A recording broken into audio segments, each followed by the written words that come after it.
Well, somebody made the mistake of saying I was slacking on videos, so I'm going to just start putting videos on every 10 minutes. And I hand wrote, this is my tube tester. It's a Hickok 752.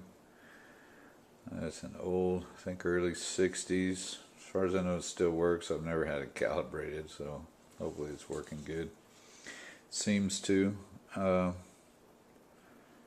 I know it looks a little intimidating with all the dials, but they're actually fairly easy. I mean, it tests so many different types of tubes. That's why there's so many different sockets up here. The only sockets I use are these two, that one and that one. That's for the power tubes, and this is for the preamp tubes. I'm not even sure what all these other ones are for. Test for radios and televisions and everything. This is the bias dial. You set this shunt. You use this to check the life of the tube. This is the line adjust, which gets your voltage equal depending on how much current the tube is drawing, so that you get the consistent readings across every tube. But it's pretty easy. I mean, you have these roll charts here. Hopefully you can see that moving around, which has just about every kind of tube you can imagine in there. So the ones that I use the most, I just wrote down. And today, since I changed my power tubes in my basement, I'm going to look for and double check the other tubes, the preamp tubes. And I'm checking right now this phase inverter tube, which is the third socket, V3.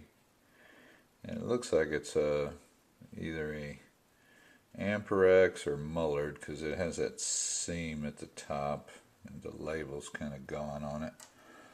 But you want a good strong match tube, and actually they say that new production tubes are good and you should change them every year. I don't know about that.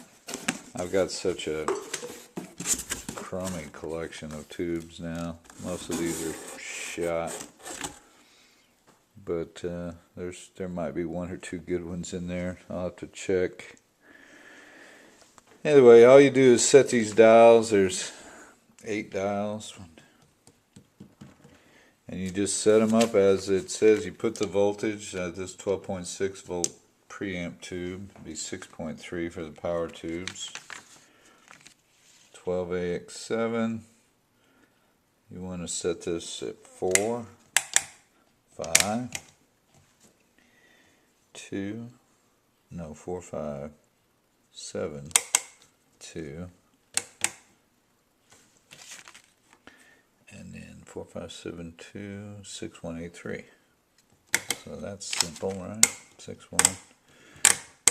You want to do all this before you ever put the tube in. And it explains what each one is: suppressor, cathode, screen, plate. You just want to get this on the right numbers so that it checks the right section of the tube.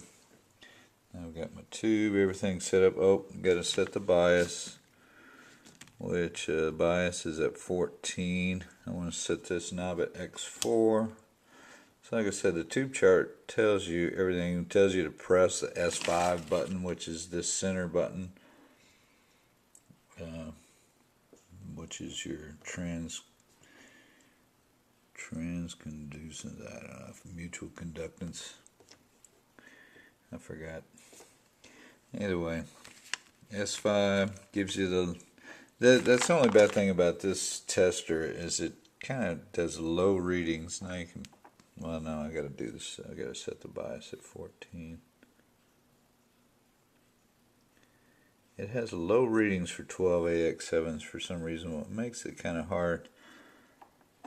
That's the only thing I don't like about this tester. But one good thing, did you see it light up? That's indicative of either Mullard or a Amplitrex. They light up like that when you plug them in. So, just let that warm up. This is the tube test for leakage, when you can flip through this thing and you check your meter. If the meter jumps at all while you're going through those positions, I mean, it has to jump a lot. It might jump a teeny bit. And then to do the other side, I'd have to hold this button, but I'd have to use two hands. So that's it. And then the good thing is I can check.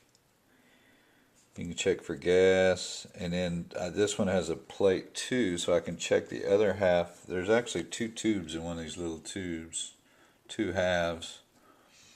So I can check the first plate here, then I can push this and check the second side. That's one thing that's good about this tester. Some testers you have to redo all of these to test the other side, which can be a real pain if you're testing 10 or 15 tubes. But that's it. I'm going to make sure I've got a good strong phase inverter in that basement, and I'll go plug one in if this isn't it, and do some more videos. That's it. I really couldn't survive without this tube tester. Bought it on eBay, and back then it wasn't that expensive. When I say it was about $350, I think. No, shoot, I forgot to check the. See, you actually want that needle to be right in the center. And as you can see, it's a little bit to the right of center. And you see that line test. So I'm going to do this single-handedly. Adjust the voltage over here until I get that thing right in the middle. Yeah, it's pretty close. That's how you make sure that all the voltages are correct. Yeah, it looks pretty darn good. You always want to double check that all the time to be sure it's still in the center when you're switching tubes. That way you get consistent readings. I mean, right now I could push this. Like I said, a good tube, or minimum good for a 12AX7 is 200. So 200 would be, well, this first mark here is 250. So 200 would be pretty low right here. Let's see what it does. Yeah, see, I'm at just a hair over 250, 253 or something like that. Let's hold the other plate. It's a little, see that? To me, that's fairly matched, pretty close. Then I can check the life of the tube to see how much life there is left, but that I have to change a bunch of dials.